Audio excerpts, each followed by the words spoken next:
e comunidades tradicionais, que possuem, todas elas, uma relação de dependência muito direta da natureza e dos seus serviços.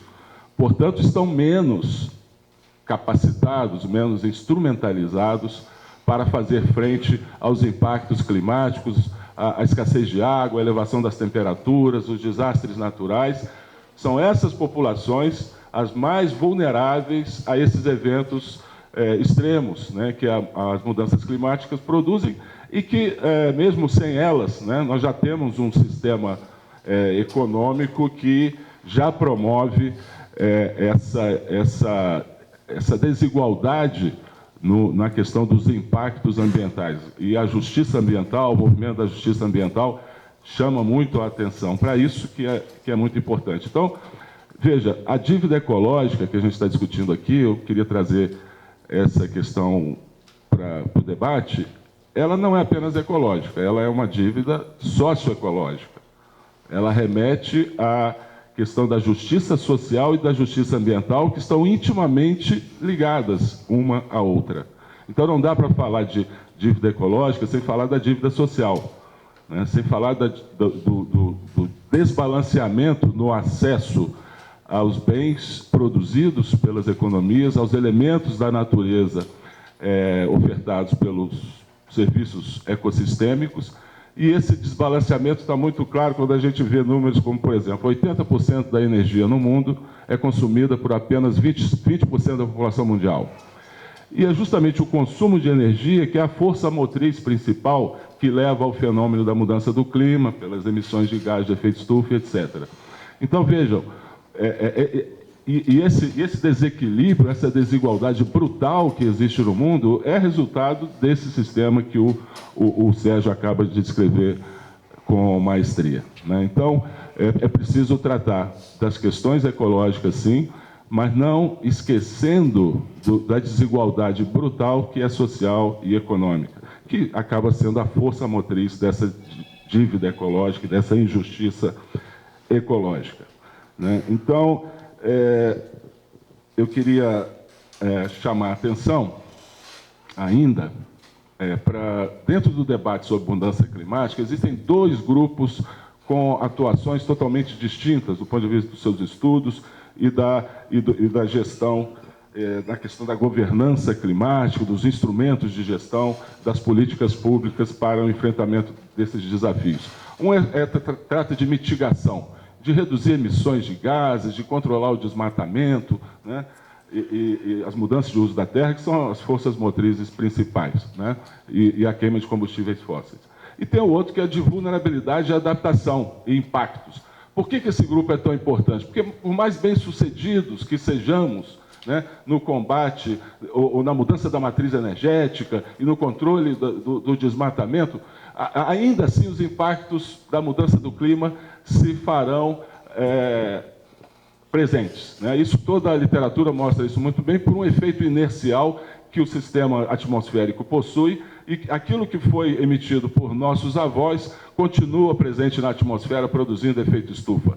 Então, trata-se de uma questão que tem um efeito, né, muito prolongado, o chamado efeito inercial. E, por isso, vulnerabilidade, adaptação e impactos é uma discussão extremamente importante, porque os impactos continuarão ocorrendo, né? A escassez de 7 anos, a estiagem, longa estiagem de 7 anos no semiárido do Nordeste, trouxe um impacto brutal na qualidade de vida, na capacidade de produção de alimentos das famílias, né? Aqui a crise hídrica no DF, em São Paulo em 2014. Então, esses eventos estão se tornando mais frequentes e mais intensos. E é preciso pensar formas de adaptar, conviver. Muita gente não gosta do termo adaptar, porque remete a uma resignação, talvez, uma conotação de resignação, que não é o caso aqui, né? A adaptação é algo que precisa ser feito, medidas para se reduzir o impacto, né, especialmente sobre as populações menos favorecidas, né, do nosso sistema político e econômico, né? Portanto, é um tema extremamente relevante. O Brasil elabora um documento a cada 5 anos, chamado de Comunicação Nacional, né, para a Convenção do Clima, onde tem uma grande parte lá de inventários de gases de efeito estufa, né, fazendo a atualização desses números, mas tem já, desde a terceira comunicação nacional, uma parte importante sobre vulnerabilidade e adaptação. E nós lá fomos convidados pelo Ministério, lá no CDS, a coordenar esse estudo da quarta comunicação, que vai ser publicada em 2020. Então, a gente está dedicando aí muitos esforços para apresentar nesse documento oficial uma abordagem que seja mais integrada, né, da vulnerabilidade e da adaptação, uma vez que há sinergias e contradições entre setores muito importantes que não são tratados no planejamento de políticas públicas dentro de uma perspectiva ortodoxa, né? Então, não cabe mais se pensar esse planejamento setorialmente. É preciso pensar as sinergias e as contradições que a atuação conjunta dos setores econômicos e das populações produzem sobre a natureza, enfim, sobre a questão do clima. A responsabilidade histórica dos países desenvolvidos está bem quantificada, viu, Maria Lúcia? Não é difícil a gente chegar a números quando a gente procura essa responsabilização desde a Revolução Industrial até hoje. Os maiores, disparadamente, os maiores responsáveis pelo fenômeno da mudança do clima são os países mais desenvolvidos, né? Enquanto que aqueles que sofrerão as piores consequências, os maiores impactos, né, com efeitos devastadores sobre a saúde, sobre as economias e sobre a qualidade de vida e a própria capacidade de sobrevivência, são as populações mais carentes, né? Então, existe um debate aí importante que os países em desenvolvimento e menos desenvolvidos têm procurado levar para a questão do debate internacional sobre mudança do clima. Os povos aqui andinos que defendem a noção de bem viver, né, como um contraponto importante a esse sistema que é excludente e não ecologicamente equilibrado, né? Então, essa responsabilização histórica está colocada. Eu acho que, independente de usar o termo dívida ou justiça, né, ou injustiça ecológica, ou dívida ecológica, eu entendo os argumentos do Sérgio, né, compartilho com ele, inclusive, dessa preocupação de não tratarmos de questões tão fundamentais, princípios tão fundamentais, como algo meramente quantificável do ponto de vista monetário. Mas, de qualquer forma, a dívida remete também a uma discussão sobre os direitos, né?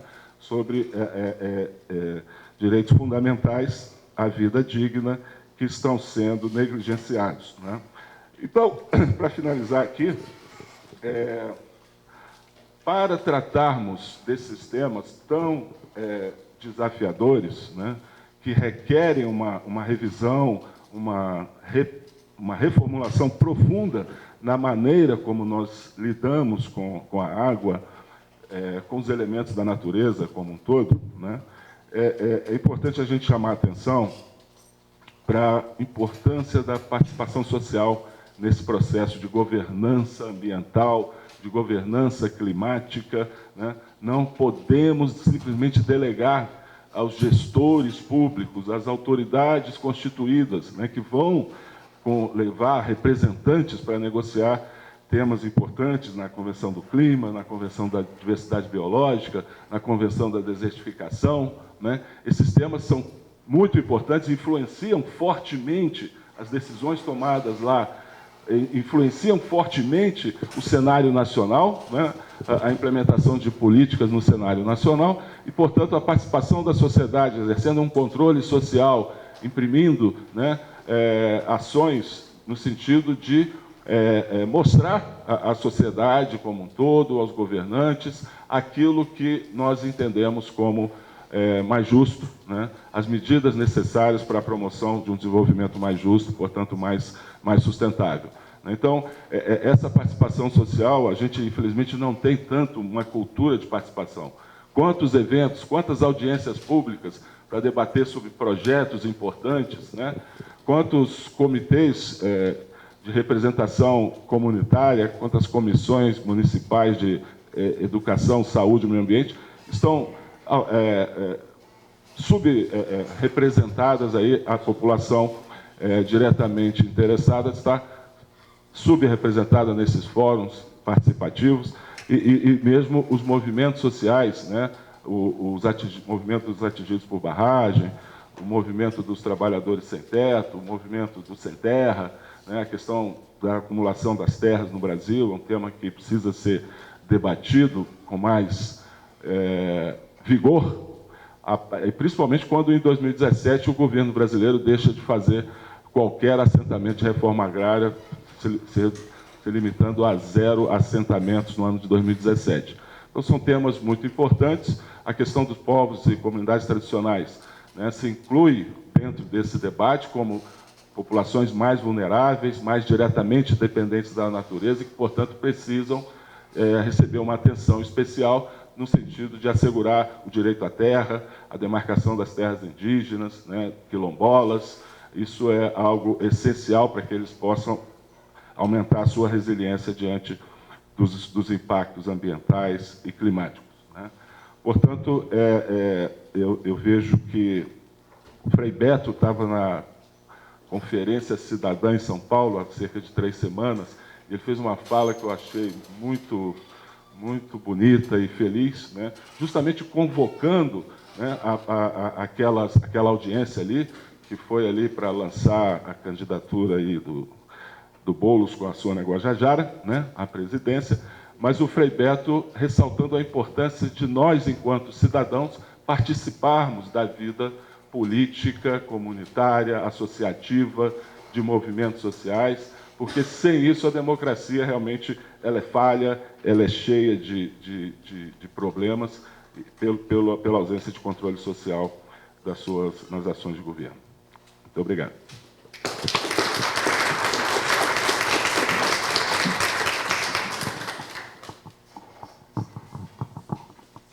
Pois não,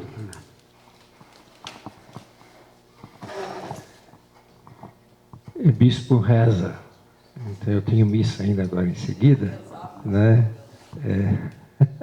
Espero que todos nós rezemos de uma forma ou de outra. Mas eu queria, antes de me retirar, agradecer a iniciativa, a FAMA, a Editoria Cidadã e a nossa Comissão de Justiça e Paz pela iniciativa. E eu creio que é uma maneira de nós contribuirmos como brasileiros e brasileiras. É a nossa contribuição. A nossa contribuição que se dá através de enfoques diferentes. E é necessário que haja enfoques diferentes. Vejo que o pessoal tem lido a Laudato Si só como um texto quase ecológico. Não, é um texto que fala das relações. Fala das relações. Quando o Sérgio falava das questões filosóficas de fundo, acho que estamos falando de relação. E é claro que depois tem todas essas questões muito práticas da nossa cotidianidade que precisamos também tentar enfrentar. Mas eu queria agradecer, em nome da CNBB, e que nós possamos dar continuidade no debate, né? As contribuições acho que foram muito ricas. O grupo que está aqui ele é pequeno, mas eu acho que ele pode devagar crescer. É melhor que cresça devagar e se torne uma árvore muito frondosa, né? Eu aprendi com o povo Chavante que tudo aquilo que cresce devagar, cresce melhor e firme. Porque ele diz que Jatobá tem raízes muito profundas, mas cresce muito devagar, né? Então, muito obrigado e um bom domingo e boa continuidade.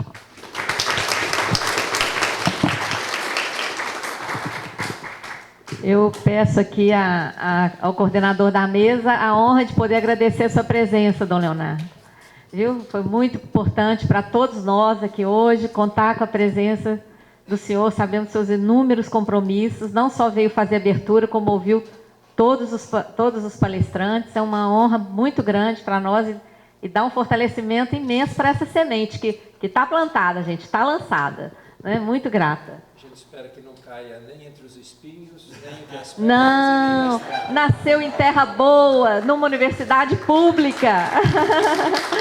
Né? Estou muito grata. E grata também ao Carlos Moura. Eu queria ver se ele queria dizer algumas palavras. Ele vai levar o Frei. Então, um abraço ao Carlos Moura também. Agora chama para você. Antes de chamar para as perguntas, queria pedir para o Diógenes, se podia botar os objetivos, já está? Ok, do seminário. Quero lembrar que nós temos até meio-dia, então, que as perguntas não ultrapassem o tempo de 3 minutos, para que os participantes da mesa possam fechar o seminário depois.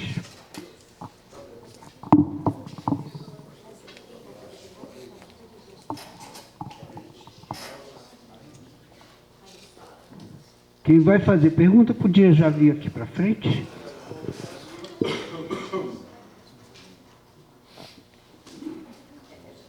Eu vou pedir licença para falar daqui mesmo, porque eu tomei umas anotações aqui. Bem, procurar ser bastante rápido. Fiquei muito estimulado pela colocação.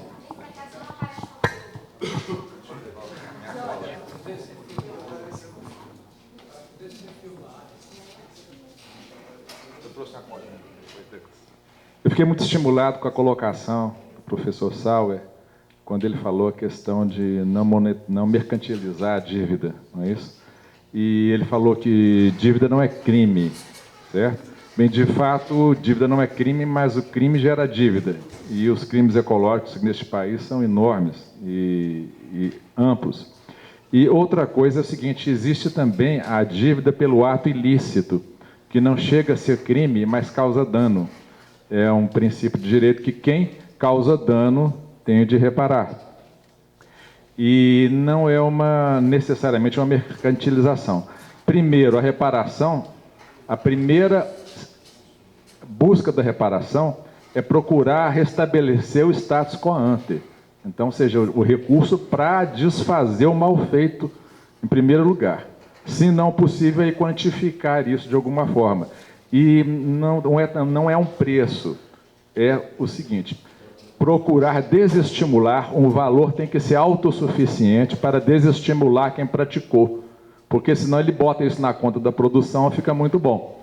Então tem que ser prejudicial causar o dano ecológico, né?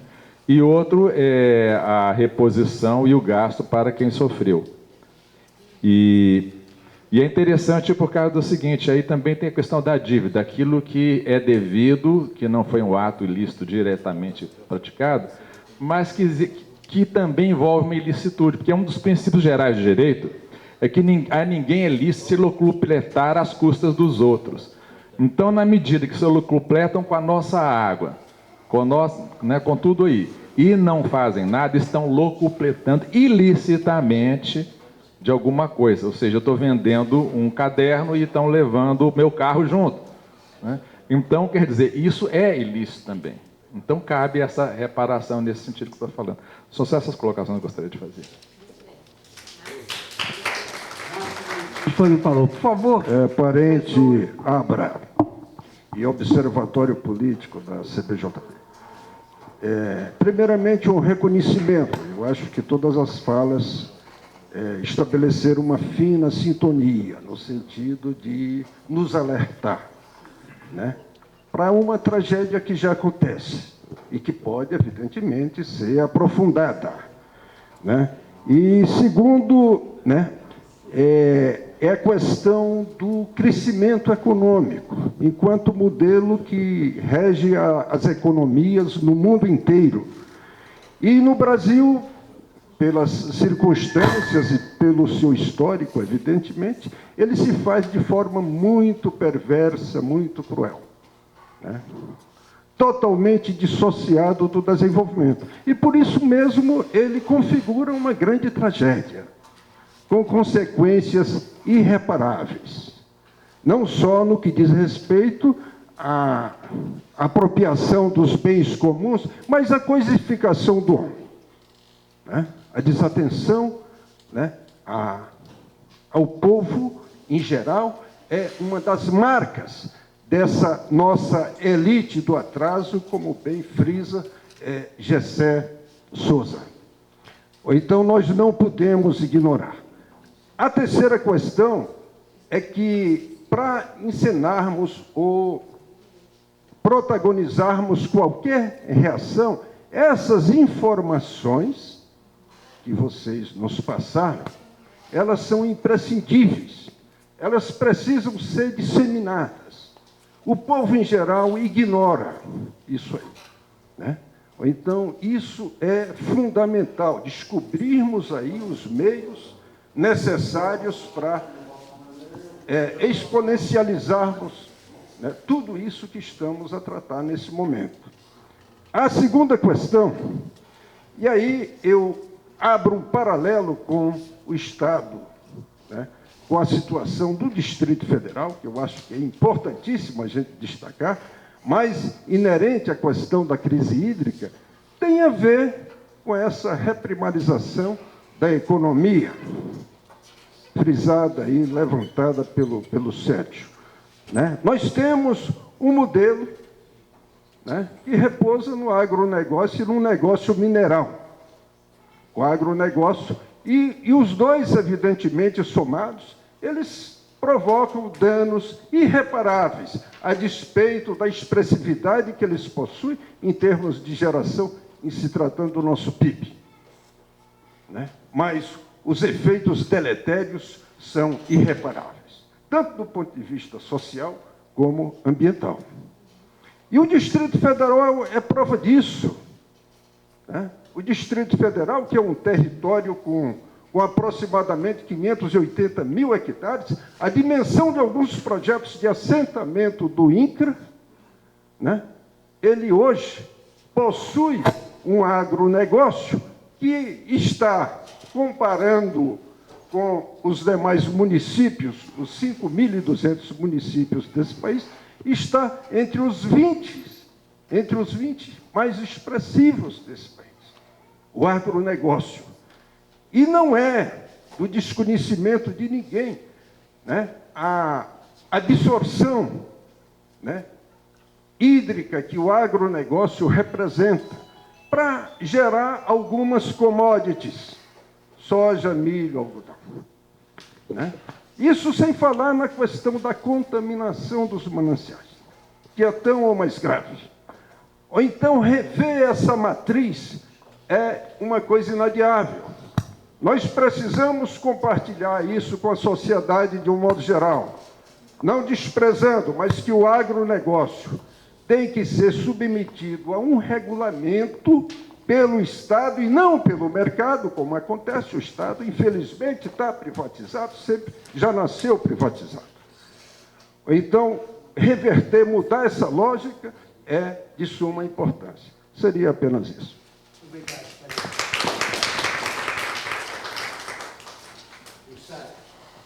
Bom dia, companheiros e companheiras. Marielle, presente, sempre presente. Meu nome é Jussara, sou do Movimento Mulheres Camponesa. Eu gostaria de trazer, acho que vocês foram muito felizes, acho que fazer o levantamento, a auditoria da dívida pública, a auditoria de dívida ecológica, fazer todas essas, é uma forma de mostrar para as pessoas e para a sociedade o prejuízo que está tendo. Mas isso não é suficiente.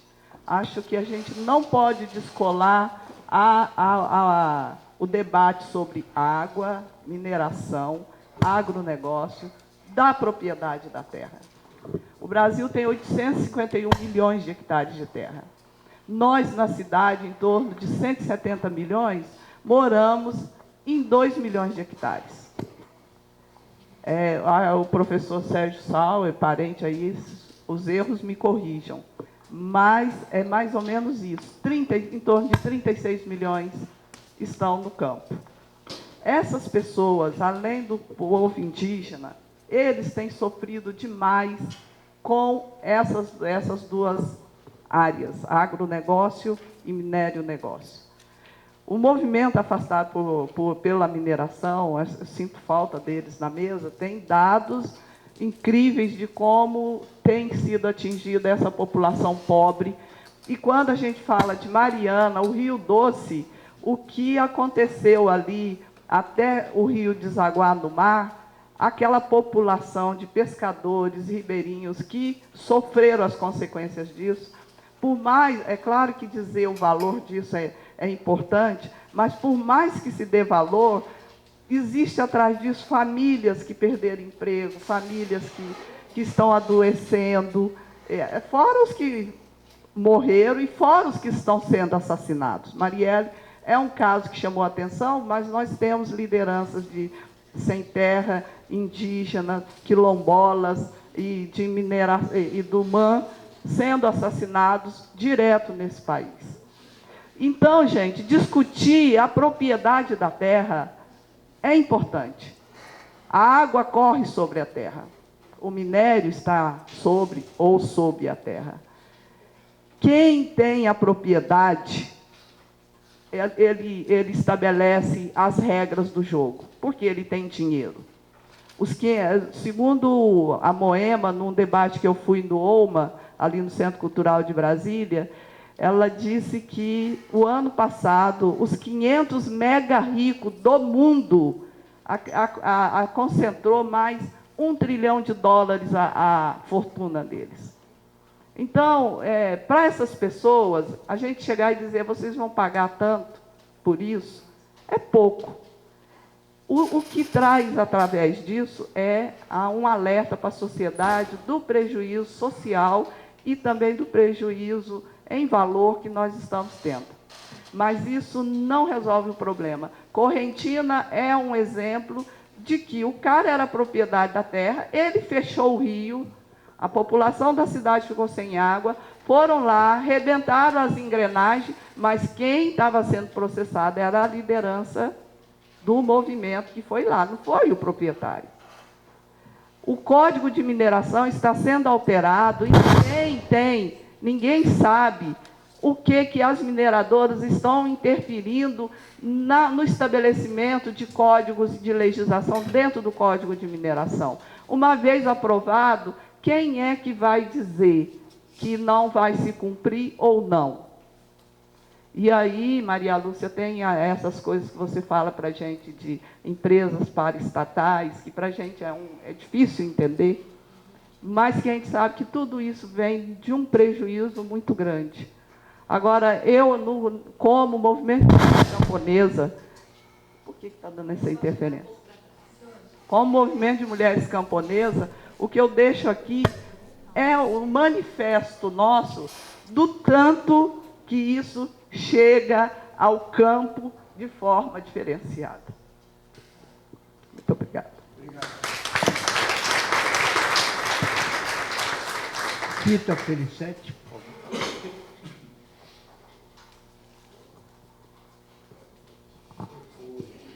Bom dia a todos. Chegamos ontem do Fórum Social Mundial e deu uma nova força de ver pessoas do mundo inteiro, né, lá discutindo, né, participando. Essa participação é muito importante, né, Auditoria Cidadã. Estou aqui falando pela, né, participação da auditoria, do núcleo da auditoria aqui no DF. Fomos em 5 e distribuímos, né, uns 3.000 folhetos de mão em mão, né, em palestras da Previdência e de outras atividades. E os temas estão interligados, né? A dívida, você vê, a dívida ecológica, né, esses recursos que poderiam estar colocados para desenvolver, né, a situação de famílias. Então, eu anotei alguns pontos aqui para não extrapolar. Os rios, pela Constituição, são propriedade da União. Vira e mexe se vê, né, como a Jussara comentou aqui, de alguém que usa os rios, né, fecha e tal, e utiliza a seu bel prazer. Então, o ano passado e retrasado, teve falta de água aqui no Distrito Federal. E, né, uma noticiazinha pequenininha, né, mostrou que do agronegócio desviou também, com permissão do IBAMA, que autorizou, desviou parte do rio lá, que levava a água lá a Santo Antônio do Descoberto, a represa. Então, a responsabilidade das pessoas, porque assim, a gente fica parecendo uma formiguinha perto de um elefante gigante, né? Se não houver conscientização dos atores que poderiam não permitir que as situações acontecessem, né? Porque, assim, tem um judiciário que não está fazendo nada como deveria, né? Porque o povo de Mariana, a última notícia que eu tive, que até agora não recebeu dinheiro nenhum das empresas que provocaram o crime de Mariana. Então, Samarco, Vale do Rio Doce e a outra canadense. A gente aqui, né, não sei se no Brasil inteiro, mas a gente está sendo bombardeado por uma propaganda para a gente economizar água, né?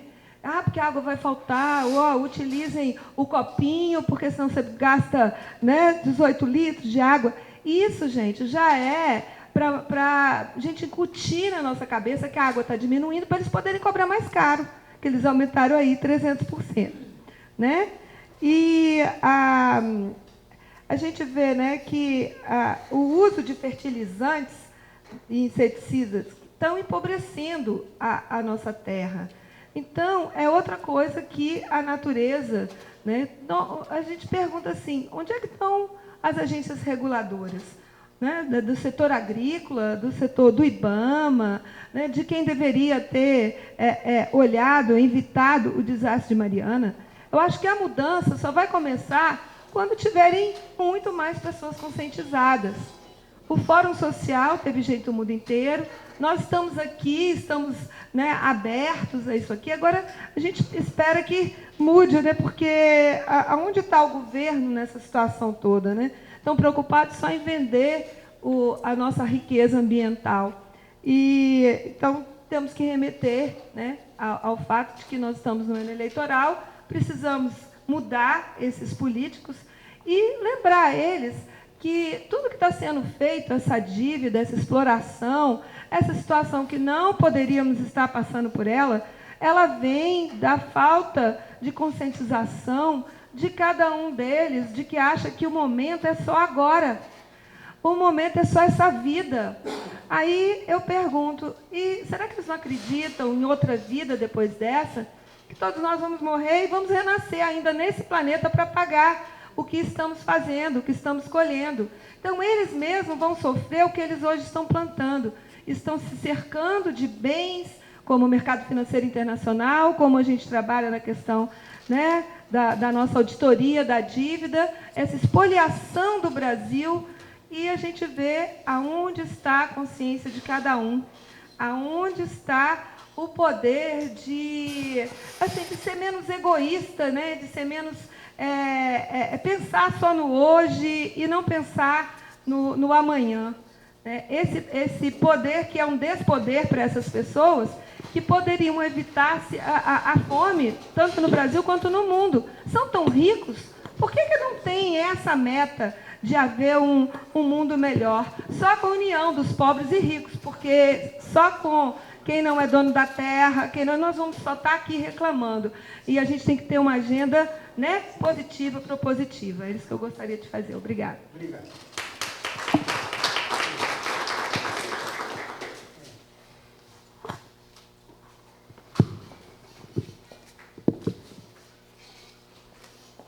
Você podia ser do lado de lá e ser na mesa, né? Pode. Bem, bom dia a todas e todos. Primeiramente, fora Temer. Tá bem? Tá bem. Eu quero seguir a proposta do seminário. Então, portanto, eu vou buscar dialogar com os nossos queridos que fizeram aqui a sua contribuição, né? Com a questão só que trazer a questão da abordagem ambiental, na revisão da cartilha que a gente fez, cartilha da dívida, há uns 5 anos atrás, a gente introduziu a questão ambiental e me parece que esse debate vem amadurecendo já de algum tempo. Eu acredito que assim, é muito difícil a gente trabalhar a questão da dívida, e seja ela dívida pública, como nós vimos desenvolvendo, mas quanto também da questão da dívida ambiental, tem que trabalhar a questão do sistema econômico internacional. É muito difícil, porque nós seguimos um conjunto de regramentos que são impostos. Por isso até o Fora Temer no início. Nós seguimos aqui uma cartilha, tá bem? Na qual nós somos completamente submetidos a ela.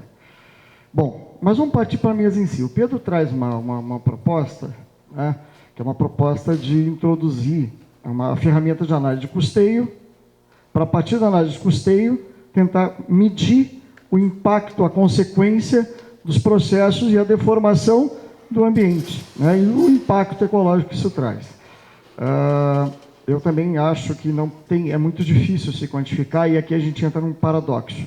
Não tem como quantificar nada que tenha a ver com a vida. E aí nós vamos ter que romper, talvez avançar, Maria Lúcia, no debate de que, na verdade, que referências que nós vamos fazer, poder construir para isso.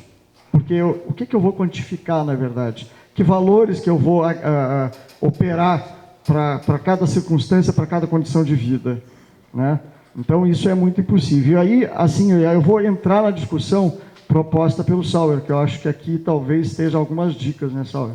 Acho que assim, tu traz lá nos teus pressupostos, depois nos teus entendimentos, e tu faz a provocação da justiça ambiental, e que a justiça ambiental ela opera dentro de um Estado estruturado em classes sociais, um Estado que tem impacto, inclusive o impacto dessas medidas econômicas gera, do ponto de vista da vida, né, da ecologia, do ambiente. E aqui realmente não dá para fazer, no meu entendimento, traçar nenhum paralelo entre crime e dívida. O que a gente contabiliza como dívida tem o pressuposto do Estado que nós vivemos. Eu não quero o Estado que a gente vive. Tá bem? Eu não sei se alguém aqui defende o Estado que a gente vive, da forma como ele está estruturado, e da forma como ele se organiza, e da forma como a vida acontece nesse Estado. Eu quero ver um outro Estado que seja capaz, sim, de admitir, não admitir mais o impacto ambiental, e principalmente aquela coisa de mercantilizar o impacto ambiental. O que é o crédito de carbono? Não tem coisa mais absurda do que isso. Percebe? Não tem coisa mais absurda do que isso. Então, o que me parece é que talvez a gente também, além de lidar no Estado de Direito, que é o que falam, né, não, vamos garantir o Estado de Direito, nós temos então que fazer uma proposta de quantificar o impacto ambiental, do ponto de vista de uma dívida quantificável através de um método de custeio que está limitado às regras do Estado. Talvez a gente possa também ousar um pouco mais do que a regra imposta por esse Estado para compreender o impacto na vida que ele gera. Esse talvez seja o grande desafio. Acho que o Sauer trouxe esse debate, eu acho que esse talvez seja o debate de concepção filosófico primeiro que nós temos que ter para operar. Eu sempre digo que a gente toma a decisão em cima de quê? Da concepção que tu tem. Nós temos que criar a concepção, depois encaminhar um método para depois tomar a decisão.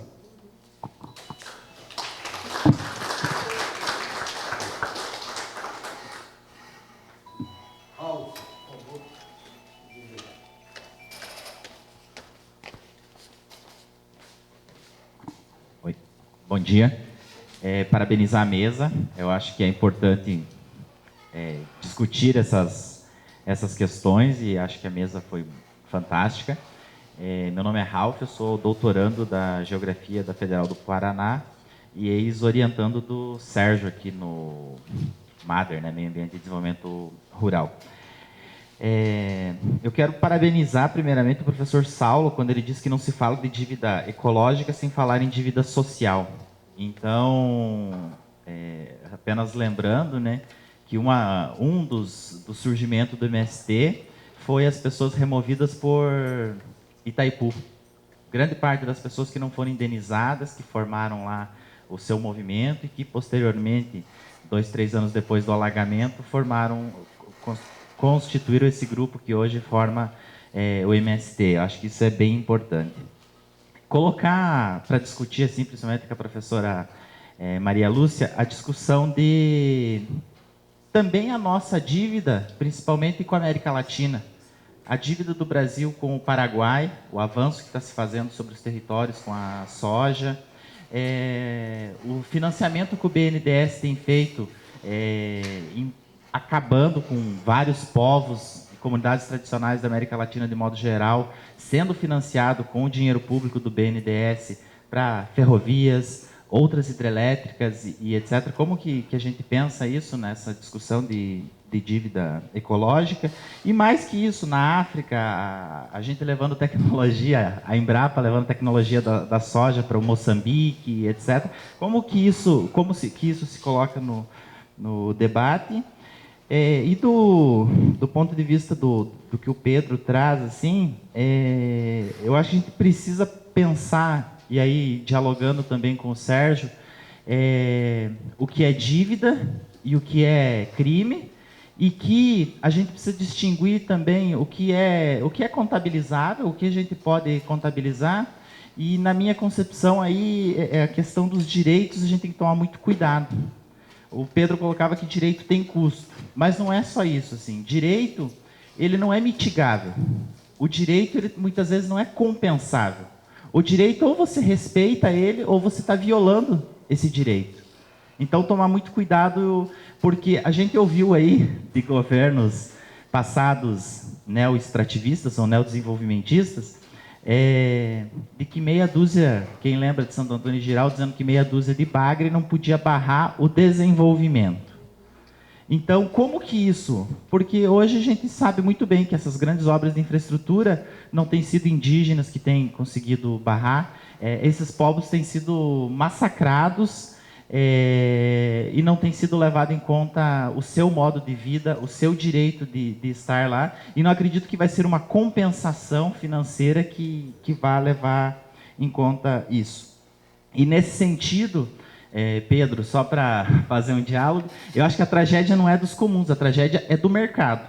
E aí a minha leitura é de que a Ostrom já provou de que a gente tem sim uma tragédia do mercado que não leva em consideração indígenas que vêm fazendo a gestão dos seus recursos há séculos, povos e comunidades tradicionais dentro de RDS, RESEX e etc., e que vem conseguindo, sem mecanismos de pagamento por serviços ambientais ou pagamento por serviços ecossistêmicos, RED ou crédito de carbono, fazer uma boa gestão desses recursos. Era isso. Muito obrigado.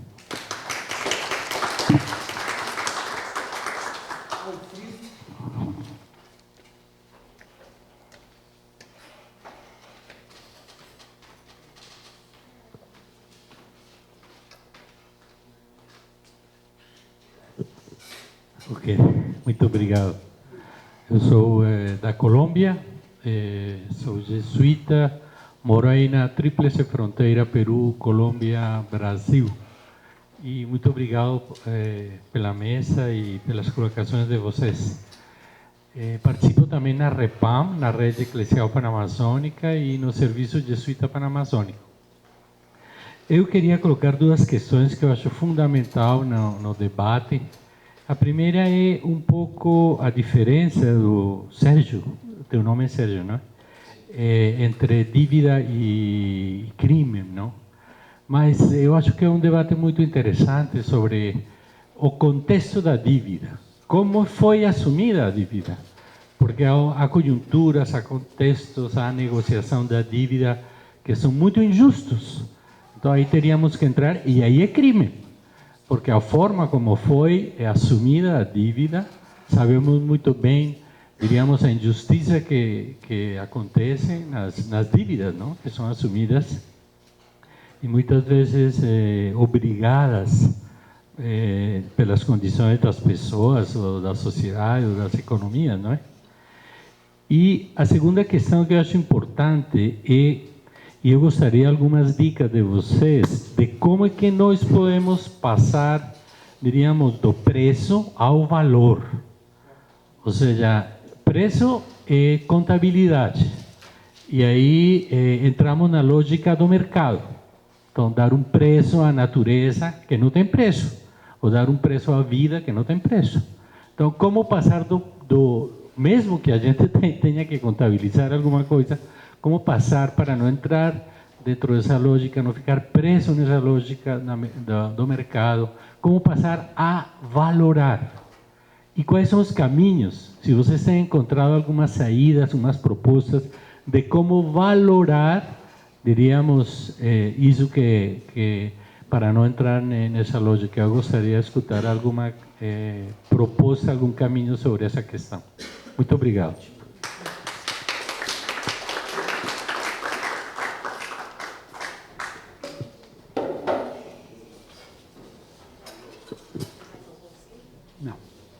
Bom, passamos para o encerramento. Fátima, por favor.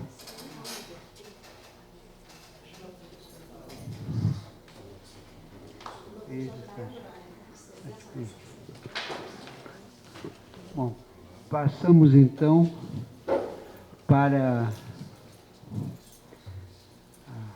uma uma manifestação dos palestrantes, vamos inverter em relação à primeira roda, né?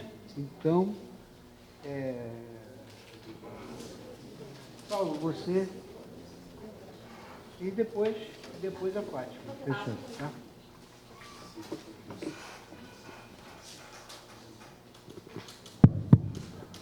Bom, eu queria agradecer as intervenções aí, todas elas muito interessantes, trazendo um reforço à noção de que nós temos muito a avançar ainda nesse debate sobre dívida ecológica, dívida socioecológica, justiça socioambiental. É preciso pensarmos, eu concordo com a inquietação de que a monetarização dos aspectos socioecológicos, ela é muito difícil de ser alcançada por questões óbvias como o caráter essencial da vida, os serviços ecossistêmicos essenciais ao equilíbrio dos sistemas sociais e ecológicos. Então, vejam, existem algumas métricas alternativas, né? Eu vou citar apenas uma delas, né, que eu acho que traz uma contribuição importante para esse debate de justiça socioambiental no mundo, que é uma métrica em termos de hectares globais que oferecem a capacidade de suporte do planeta para a manutenção dos padrões de vida da humanidade, para os padrões de consumo da humanidade e a capacidade dos ecossistemas em absorver os resíduos desse consumo, né, que se chama pegada ecológica. O Mathis Wackernagel é um suíço que, em 95, publicou, juntamente com o seu orientador canadense, William Rees, o trabalho Nossa Pegada Ecológica, né? E é interessante esse trabalho porque ele traz, pela primeira vez, né, uma perspectiva de avaliação da sustentabilidade, das questões ambientais, completamente contrastante com aquilo que vinha sendo feito até então.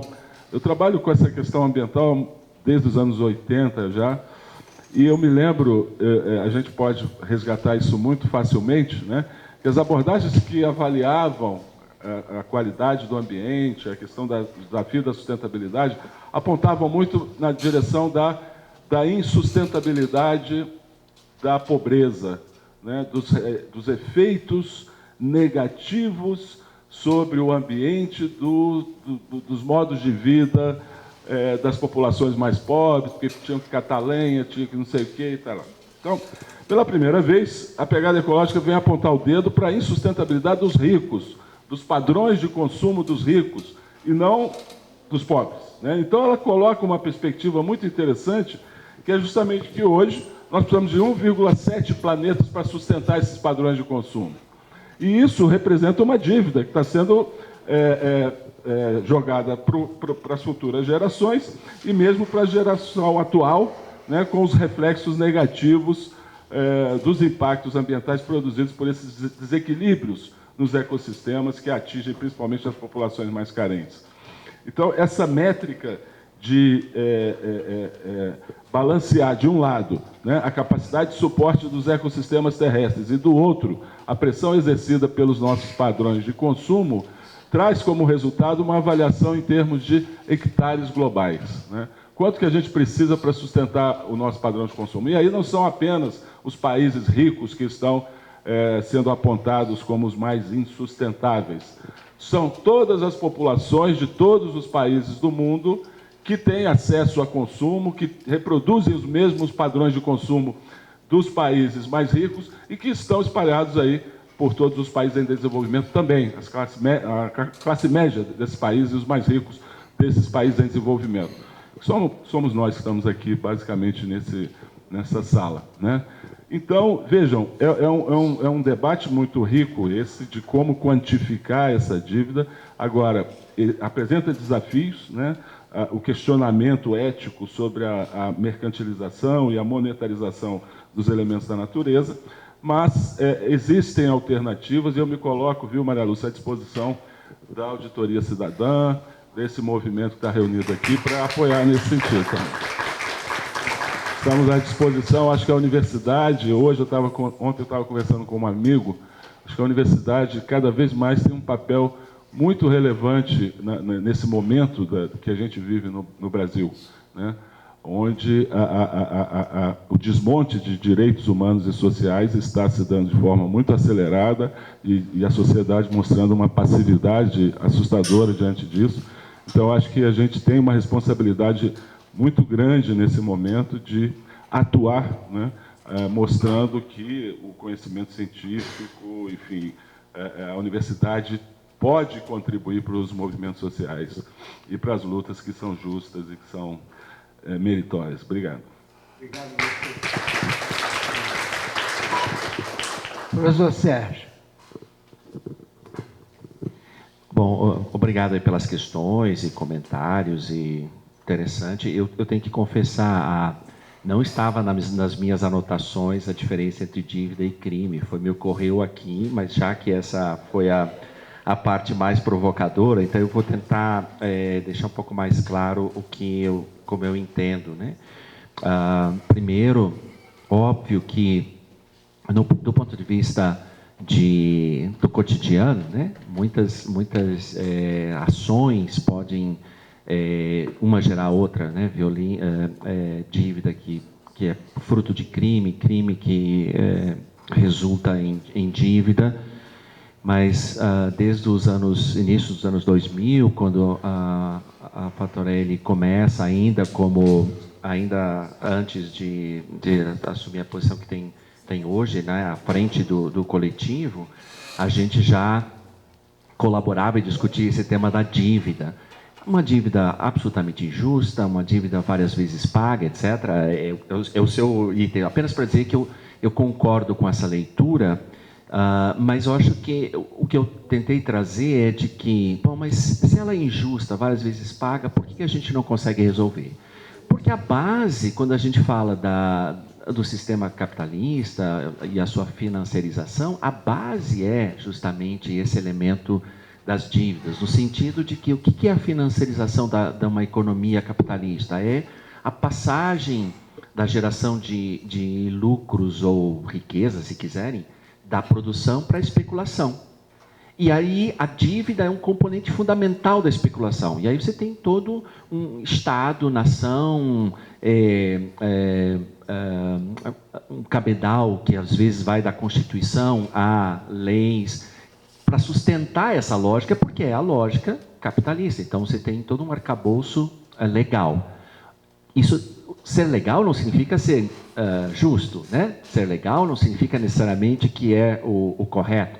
Então, quando eu faço a distinção entre dívida e crime, tem esse arcabouço pensado antes. Esse é fundamental.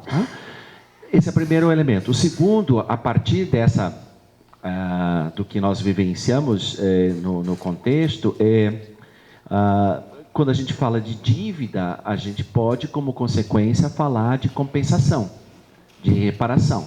Quando a gente fala de crime, não. Conceitualmente, juridicamente, filosoficamente, crime é punição. Tá? Essas são diferenças bastante sutis que na prática se misturam, mas a partir de certas concepções a gente...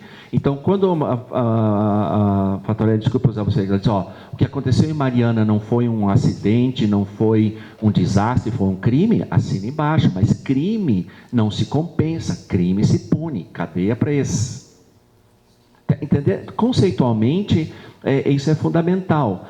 Bom, mas...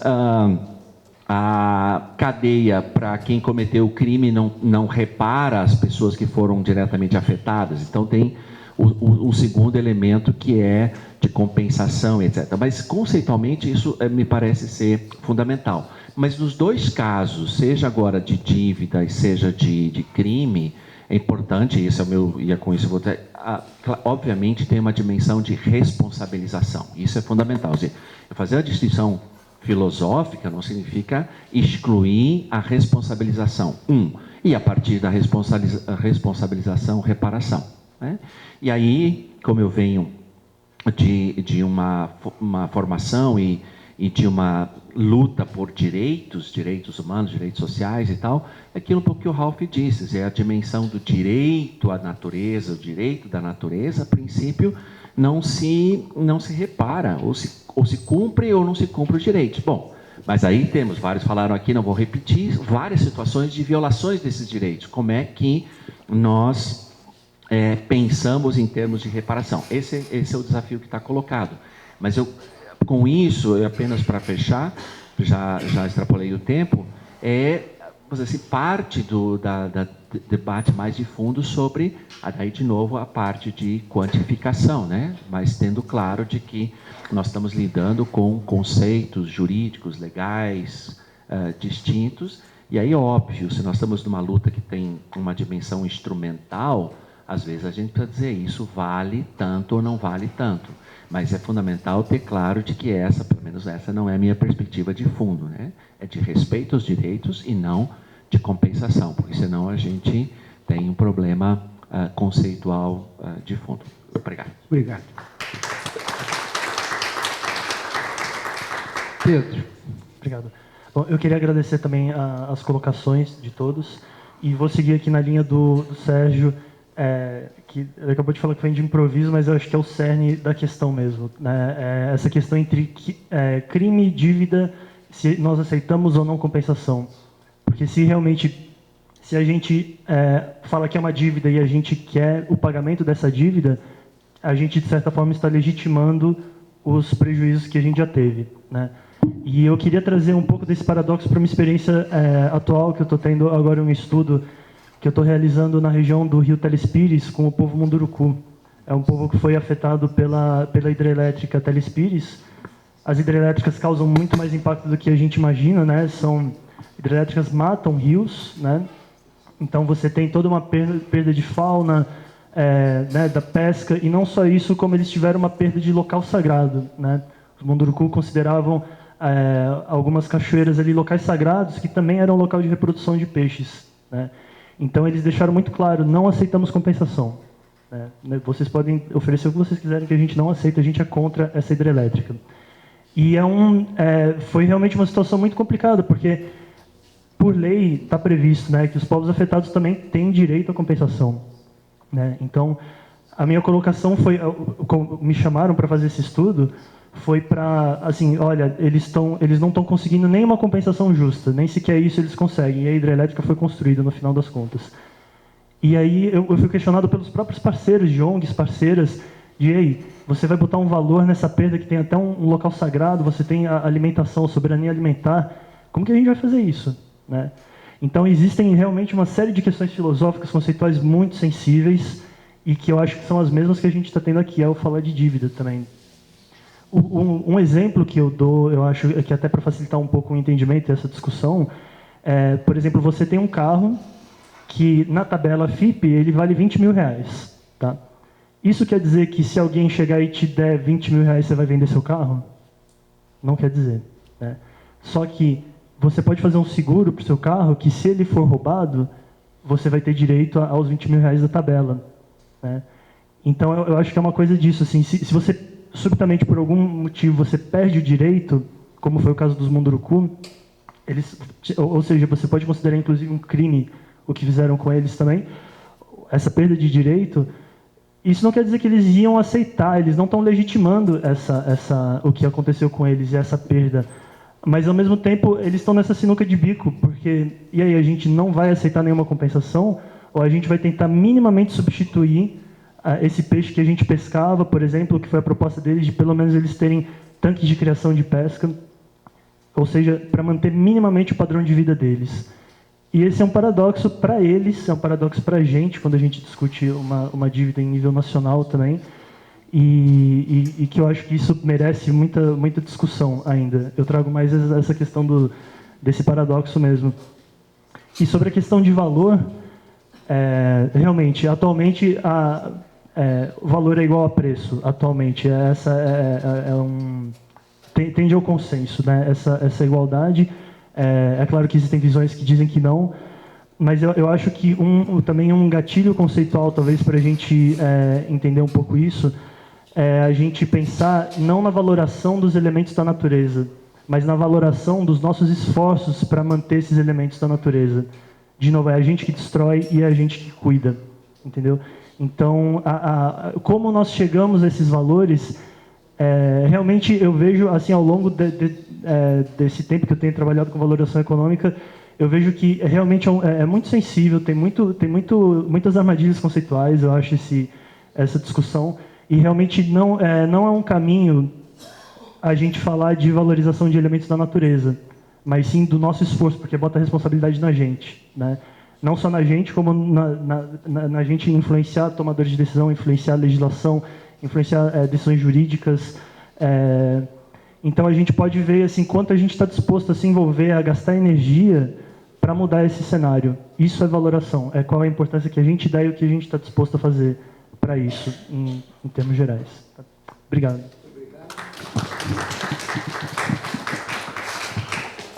Maria Lúcia.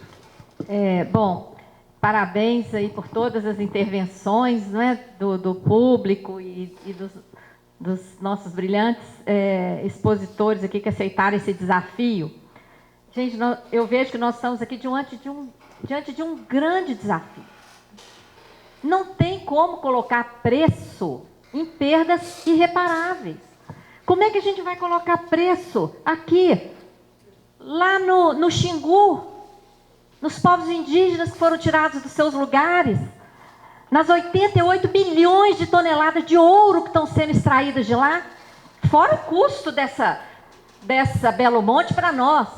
Como é que a gente vai colocar preço ali, ó, nas águas curativas de Araxá, que agora são contaminadas? Não é? No Rio Doce, que foi assassinado. Então, para mim, Sérgio, é difícil falar nesse custo. Não é só custo ambiental, a Jussara nos chamou a atenção muito bem aqui, tem um custo humano por trás de tudo isso, à frente de tudo isso. Então, como colocar preço nessas coisas? É impossível colocar preço. Agora, também é impossível deixar as coisas acontecerem como estão. Sem chegar para esse pessoal e falar assim, olha aqui, isso aqui custou vidas, isso aqui custou um rio, isso aqui custou um local sagrado para um povo. Isso não tem valor, mas vocês vão ter que reparar. Vocês vão ter que reparar. Vocês vão ter que fazer investimento em educação aqui. Sei lá que preço que nós vamos colocar, gente. Não tem fórmula. O nosso desafio com esse seminário é a primeira semente. Como que a gente vai fazer isso? Muito bem, como colocou o parente aqui, como é que a gente vai sair e também o Marcos, como é que a gente vai sair, fazer essa relação de valor e preço? Eu sei que a gente tem que cobrar. Não pode ficar do jeito que está, porque a população realmente não sabe. E pior, muita gente acha que tem que ser assim mesmo. Que faz parte. Que para construir uma hidrelétrica, para ter o benefício da energia, tem mesmo que afogar 7 quedas. Você se lembra da poesia dos 7 quedas, 7 noivas, 7 vidas, do Carlos Drummond de Andrade? Tem gente que acha que faz parte. Não faz parte. Não faz parte. Nós estamos submetidos a uma matriz, que tem até um filme que coloca muito bem como Matrix. Está todo mundo dentro de uma caixinha e olha o que está acontecendo com o planeta. O planeta está sendo destruído e a Jussara colocou muito bem o problema da concentração de terra. Ela está aqui no que eu quis chamar a atenção no final, Jussara, que é a falência desse modelo econômico mundial.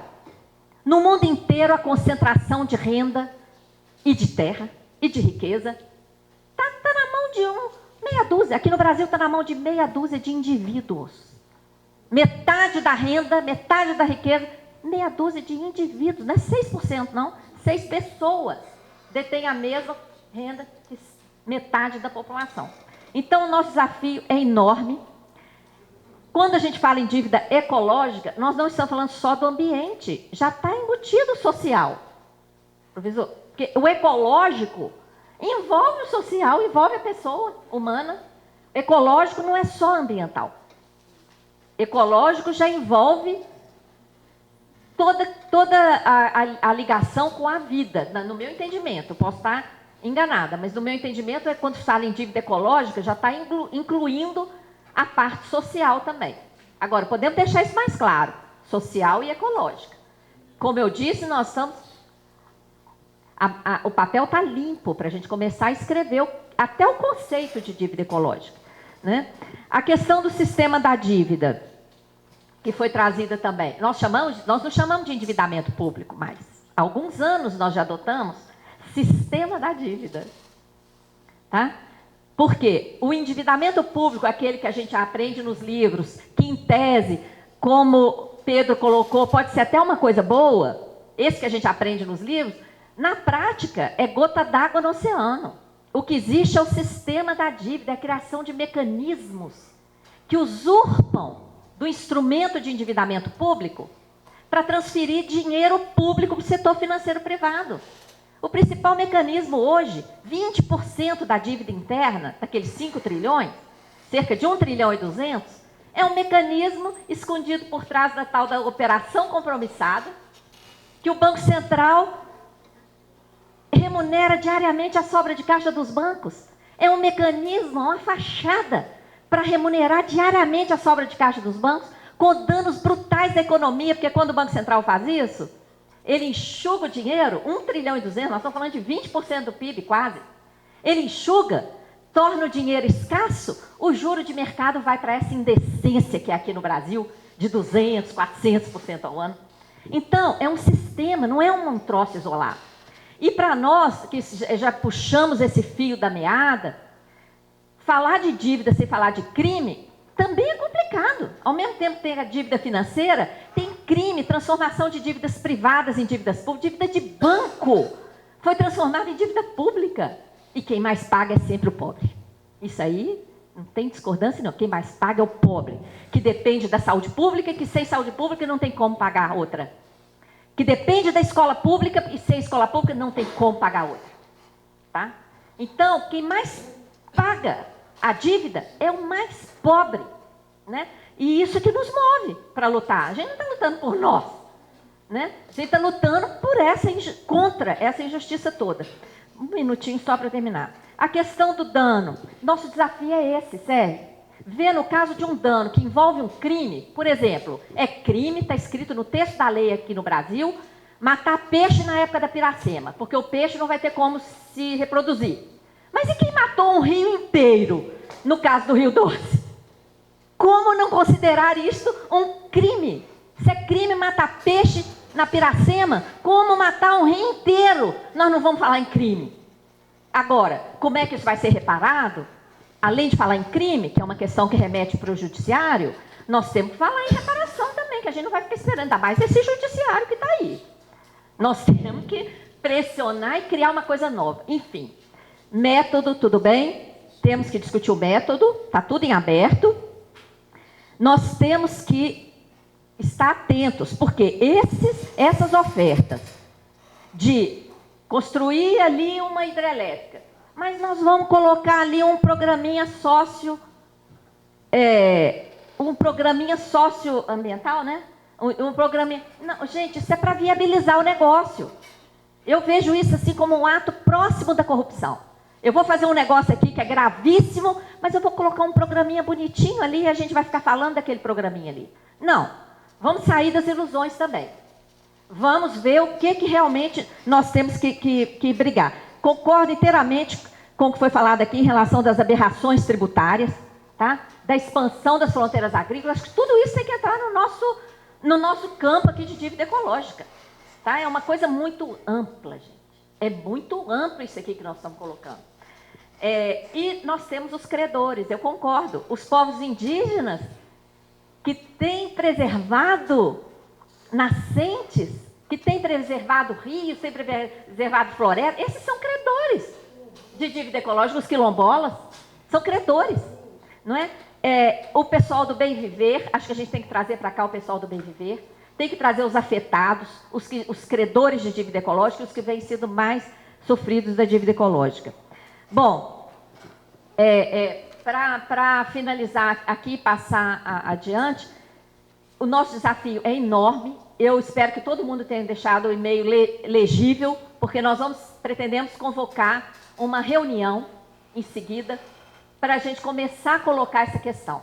E acho que a universidade é que vai dar suporte para essa caminhada, junto com o movimento social. Porque a gente pode estabelecer teoricamente, uma teoria belíssima sobre dívida ecológica, poderemos vencer todos esses desafios aqui colocados, poderemos sair da Matrix. Se nós não tivermos mobilização social por trás, sabe o que vai acontecer? Vai continuar tudo do jeito que está. Então, a sociedade, o movimento de mulheres que está aqui presente, e todos os movimentos que estão aqui presentes hoje, tem que participar desde o início, para ir se empoderando, para ir se colocando, para a gente chegar no final num ponto que realmente a gente consiga sair dessa matrix e caminhar com força social, com respaldo da academia, né, e de toda a sociedade organizada. Muito grata.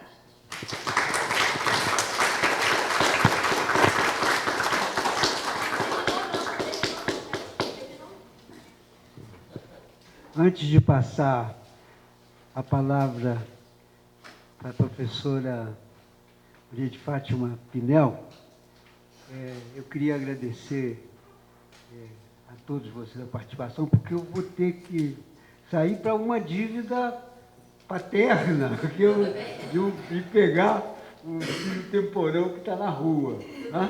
Então eu passo a coordenação para Maria Lúcia. Muito grava. Antipático. Bom, gente, a professora Fátima, como o próprio Ayrton explicou no início, ela estava em outro evento, chegou atrasada. Eu espero que vocês ainda possam ficar para a apresentação dela. Nós vamos dar os mesmos 15 minutos que demos para os demais palestrantes, ok? Então, Fátima, 15 minutos.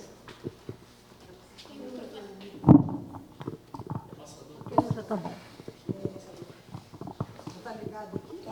Sim, agradeço a todos, né? Eu estava em outra palestra e a minha palestra era auditoria social, como se auditar socialmente as transnacionais.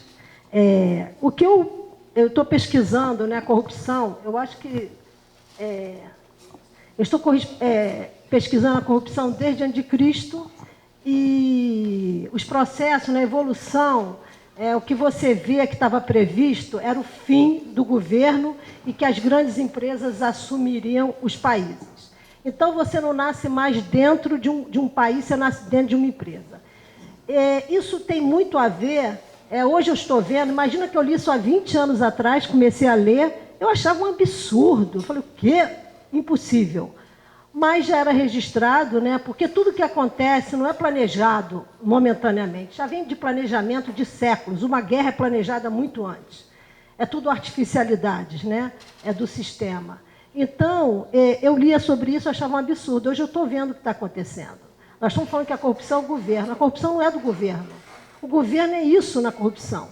A corrupção é das grandes empresas. Elas atuam em tem nível muito mais elevado, tá? Mas elas atuam em 150 países destruindo o meio ambiente. E fazendo o quê? Que toda a sociedade civil trabalhe para elas.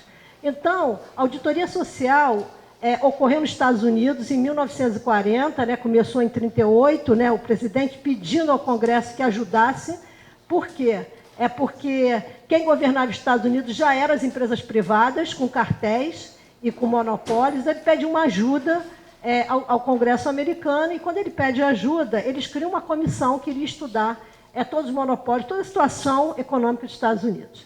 Bem, o que se decidiu, né, dessas 30 mil páginas, quase 300 páginas, foi uma metodologia de auditoria social, só que a metodologia era econômica. E o que ele fez? Ele auditou todos os Estados Unidos, todos os setores da economia, todo o setor econômico, todas as taxas de juros, tudo foi auditado, e as 3 grandes empresas, e ele disse que não iria usar dados da contabilidade, queria usar os dados do governo, né, dos birôs, porque ele não acreditava na contabilidade. Isso foi dito, né? Bem, foi feita essa auditoria e o que aconteceu? Todos esses 30 mil páginas da situação dos Estados Unidos foi entregue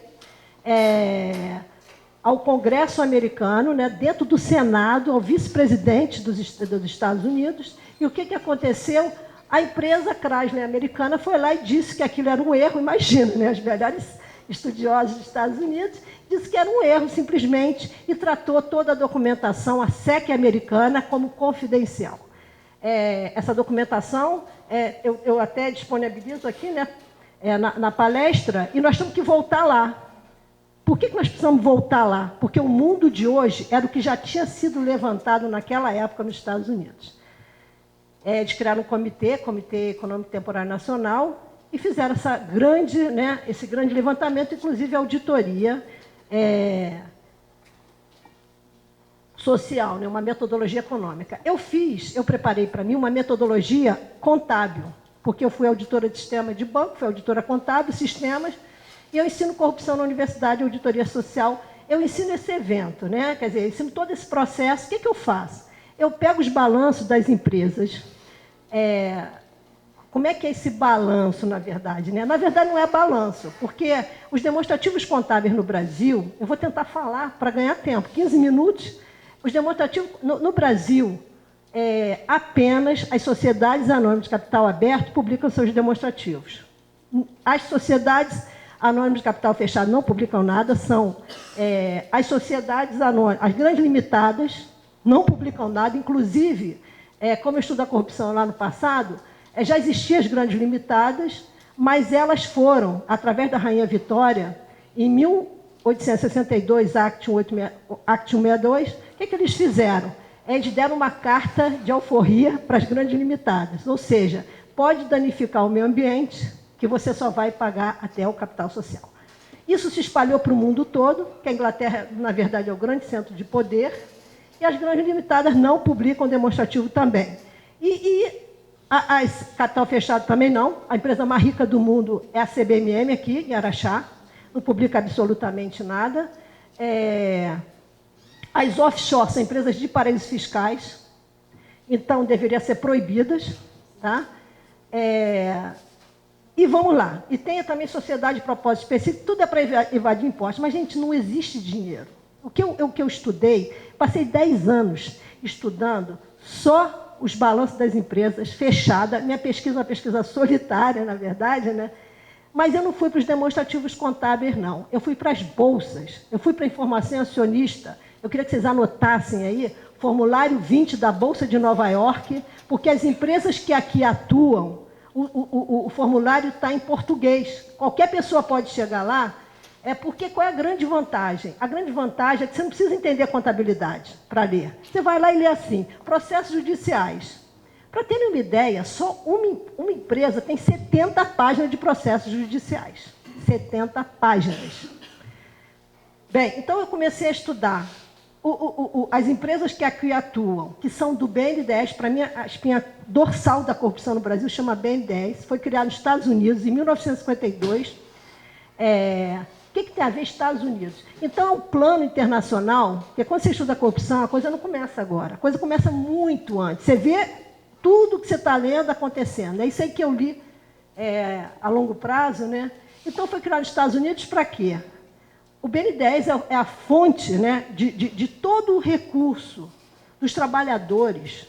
Vão para lá, e de lá vai que para as multinacionais, sem nenhum critério. Vocês podem pegar, por exemplo, tem o BNDES Par, eles dizem que tem critério, eu não conheço. Pode pegar BNDES Par, pode pegar BNDES Operações Diretas, pode pegar Exim, pode pegar Finame. Vocês pegam o nome da empresa, que eles deram o dinheiro, vai lá no Google, isso qualquer um faz. E pega lá e põe fraude, põe dano ambiental. Não tem critério. Então, eu peguei, fiz um trabalho, né, que eu espero defender mês que vem, porque é 10 anos que eu estou fazendo isso, e não é fácil você apresentar um trabalho desse, tem resistência, né? Eu levantei 45 itens que as grandes empresas utilizam da sociedade civil. Eu dividi primeiro em ambiental, depois em sociedade, os impactos, né? Primeiro ambientais, tudo que elas ganham, e como elas consomem, como elas tratam o recurso. Depois peguei a parte de danos humanos sociais, depois peguei só recurso que o governo dá para as empresas, que é muito, e depois eu peguei a parte informacional, propaganda, contabilidade criativa, né? Que é um privilégio, né? Os contadores, a verdade de tudo está dentro da contabilidade. Só que os contadores, eles comem mosca. Primeiro porque nós temos uma contabilidade mentirosa. O que é mentirosa? Uma norma internacional, né? Eu fui auditora de sistema de banco também e trabalhei no planejamento estratégico do banco, organizando informação. Lá de cima, no estratégico. Como é que não tem um plano de contas global? Numérico. O numérico atende a qualquer lugar, independe de como é que se diz, de idioma. Um é um, qualquer lugar do mundo. Então tem essa falha aí da contabilidade, essas normas internacionais sem plano de contas global é uma brincadeira, na minha opinião, tá? E o que eu faço? Eu pego esses formulários e vou analisar as empresas. Além da contabilidade também, que me dá um suporte para entender muita coisa. Aí eu peguei aqui, porque não dá tempo. Será que você passava para mim quando eu pedi? Ó, isso aqui é uma palestra que eu assisti do Masaru Emoto. Vocês conhecem aquele Cristais das Águas? Ele fala, quem quiser no website dele, ele é uma autoridade de água no mundo, ele fala que quando a água fica nervosa, ela se transforma em dragão. Se vocês olharem, aquilo ali é uma foto da NASA, relacionada ao tsunami de 2004. Ali tem 2 dragões, é só colocar no Google Imagens, tem um dragão e outro dragão. Entrem no site do Masaru Emoto, que está tudo explicado sobre isso, tá? Mas vamos continuar. Será que você passava aí, Lúcia? Vamos para o outro aqui. Bem, isso aqui, né, é todos os meus dados aí, tá? Se quiser tirar foto, podem tirar. Mas eu fiz um papel, eu preparei um papel aqui para vocês. Vocês receberam uma folha, né, que eu fiz. Pode continuar. Isso aqui foram umas entrevistas, algumas, né? Não tem tudo aí, falta bastante coisa, mas para ter um espaço aí, tá? Eu acho que é fundamental para nós entendermos esse processo e muito além do que nós estamos estudando e pesquisando. Eu fui para a exopolítica, uma área que desconhecida do Brasil. Eu fui no Congresso aqui, mas não concordei com o Congresso. Acho que lá na Europa está mais adiantado, muito mais. Vamos continuando aqui, Lúcia? Lúcia, vamos lá, vamos. Ó, o que acontece, então? Minha pesquisa é isso, tá? Existe uma criação natural que é trabalho. A criação natural, como é que se desenvolve essa criação natural, né? Como é que se configura? Através de quê? Do meio ambiente, da sociedade civil, dos seres humanos, e o que permeia esse desenvolvimento é trabalho. Do outro lado, nós temos uma criação artificial, que é emprego. Quem define bem trabalho, eu sou referência no Brasil em trabalho à distância, por isso que eu fui me interessar, inclusive estou dentro do Ministério de Ciência e Tecnologia, me chamaram, me convidaram, tudo sem pistola, sem nada. Eles chamam, vai lá, por causa do trabalho que você faz, tá? E tem ali governo e empresa. O governo, né, e a empresa. O governo é local e a empresa, ela é local e global. As empresas atuam em 151 países. O que vocês acham? Você acha que o governo vai ter poder, governo local? Se o governo disser que não, elas vão embora. Então, nós temos que estatizar as empresas. Mas fazer o quê? Fazer uma auditoria social nas empresas. E olha, tá? Temos que estatizar, sim. Elas querem, olha só, toda fraude, você vai vendo, né? Eu tenho que ser rápida, mas eu cuidei do caso de Mariana. Os meus alunos já sabiam que ia ter uma tragédia, porque eu já tinha avisado. Porque nos demonstrativos contábeis já estava dizendo que os processos judiciais eram uso excessivo de água, sem controle. Não tinha controle sobre o uso da água. Então, quando nós começamos a ler os demonstrativos contábeis, né, não os demonstrativos precisa de contabilidade para entender, mas os formulários da Bolsa de Nova York, o F20, né, e os da CVM, formulário de referência, você passa a ver o que vai acontecer, porque está ali os processos judiciais. Uma empresa tem 5.000 processos judiciais, 2.000 processos judiciais, 1.000 processos judiciais, é o normal. Eu peguei uma empresa com 70 páginas de processos judiciais. Vocês têm ideia? Telespíritos eu estudei muito também. É a Copel lá que fez. Eu estudei a Copel, eu acho que ali deve ser Copel, né? Os acidentes, está tudo em processo judicial explicado. Então, aí olha só, como é que um governo vai se submeter? Acordos internacionais.